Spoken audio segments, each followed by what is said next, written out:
안녕하세요. 달빛정보입니다. 우리가 일상 속에서 흔히 접할 수 있는 음식에 대한 잘못된 속설들이 많습니다. 오늘은 음식에 관해 잘못 알려진 속설에 대해 알아보겠습니다.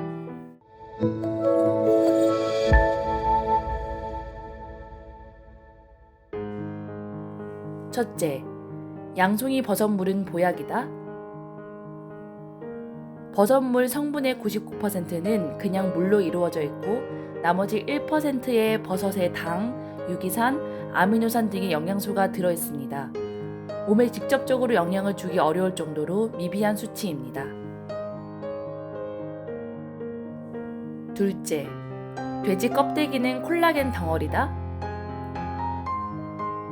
돼지 껍데기에 들어있는 콜라겐은 분자가 커 인체에 흡수될 수 없습니다. 또한 돼지 껍데기에 붙은 지방 덩어리 때문에 삼겹살보다 더 칼로리가 높습니다. 셋째, 장어 꼬리는 남자에게 좋다? 꼬리는 몸통보다 지방 함량이 더 높고 스태미나 생성에 기여하는 비타민 A와 단백질을 더 낮게 포함하고 있습니다. 몸통이 더 좋습니다. 넷째, 채소는 조리해서 먹는 것보다 생으로 먹는 것이 영양소가 높다? 채소는 종류가 다양하며 그에 따라 함유된 성분들이 많습니다.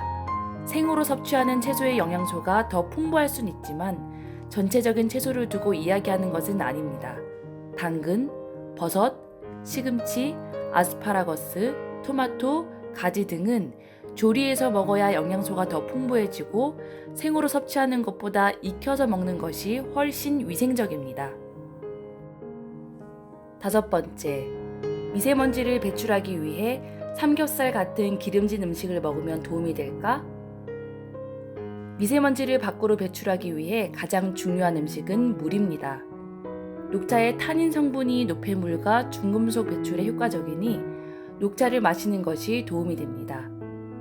그 밖에 먼지를 흡착하고 배출하는 역할을 하는 해조류나 해독작용을 하는 미나리, 기관지에 좋은 배와 도라지, 폐 기능을 강화하는 토마토, 감귤을 섭취하면 좋습니다. 또한 견과류, 고등어, 연어 등 오메가3가 많이 든 생선과 마늘이 미세먼지 배출에 도움이 됩니다. 여섯 번째, 붓기 빼는 데는 호박 달인물이 좋다? 임신 중이거나 출산 후에도 호박 달인 물을 피하는 것이 좋습니다. 약한 이뇨작용으로 붓기를 줄이는 효과를 기대하고 먹는데 임신으로 인한 부종의 대부분은 임신 중에 필요한 혈액의 증가와 관련이 있어 인위적인 이뇨는 오히려 해가 되고 출산 후 피가 부족한 상황에서는 위험을 초래할 수가 있습니다. 일곱 번째, 날달걀을 먹으면 노래를 잘한다? 달걀의 미끌미끌한 성분 때문에 성대를 매끄럽게 해 가창력을 좋게 해준다는 속설이 있습니다. 그러나 실제로 우리가 날달걀을 먹으면 음식은 식도를 통해 이동하므로 성대에 닿지 않습니다. 따라서 직접적인 연관성이 없습니다. 여덟 번째, 사골국이 뼈에 좋다? 뼈와 관련된 질환을 앓게 되면 가장 먼저 사골국을 떠올리는 사람들이 많습니다. 하지만 장시간 우려낸 사골국에는 인 성분이 많습니다. 이는 우리 몸에 있는 칼슘을 배출시키는 역할을 합니다. 따라서 뼈 건강에 도움이 되지 않습니다. 국물보다는 건더기가 뼈에 더 좋습니다. 또한 우유, 치즈, 두부, 멸치, 미역, 브로콜리 등이 칼슘 흡수율을 높일 수 있습니다. 아홉 번째, 저녁에 먹는 사과는 독이다?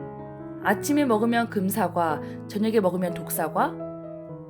사과의 풍부한 펙틴이 아침에는 장 운동을 활발하게 하고 반대로 저녁에는 숙면에 지장을 주어서 소화를 더디게 합니다. 일부는 맞는 말이지만 배변 활동이 원활하지 않는 사람에게는 저녁에 먹는 사과가 도리어 효과적입니다. 열 번째, 탄 음식을 먹으면 암에 걸린다? 고기를 구워 먹을 때 흔하게 하는 말입니다. 고기를 불로 익히면 발생하는 아크릴아미드라는 성분은 인체에 아무런 영향이 없을 정도로 작다고 합니다. 그리고 모든 물질이 연소할 때 발생하는 벤조피렌이 1군 발암 물질이 많지만 일반적인 섭취량으로는 암 발병 가능성이 매우 낮다고 합니다. 11번째, 황설탕이 백설탕보다 몸에 더 좋다? 설탕이 진할수록 몸에 좋다고 믿는 분들이 계십니다. 제조 과정에서 설탕을 희게 만들기 위해 표백제를 사용한다는 것입니다. 하지만 실제로는 사탕수수 등에서 추출한 원료당을 탈색 정제하는 과정에서 색이 달라지는 것일 뿐이지 영양학적으로는 거의 차이가 없습니다. 오히려 백설탕은 가장 먼저 정제되어 순도가 가장 높습니다. 반면 흑설탕은 2차로 생산된 황설탕에 캐러멜 시럽이나 당분 성분을 섞어 만들어진 것으로 백설탕에 비해 순도가 떨어집니다. 12번째, 유기농 식품이 영양학적으로 더 우수할까? 유기농 식품은 영양학적으로 더 우수하다는 인식이 많습니다. 하지만 2010년 영국 런던 보건대학교 연구진은 유기농 식품 섭취가 건강을 증진시킨다는 증거는 미비하다고 밝혔습니다. 또한 2012년 미국 스탠퍼드대 연구진은 지난 50년간 발표된 논문 240개를 분석한 뒤 유기농 식품이 영양학적인 측면에서 비유기농 식품과 큰 차이가 없고 안정성 면에서도 나은 점이 별로 없다고 결론을 내렸습니다. 13번째, 전자레인지에 음식을 데우면 영양소가 파괴될까?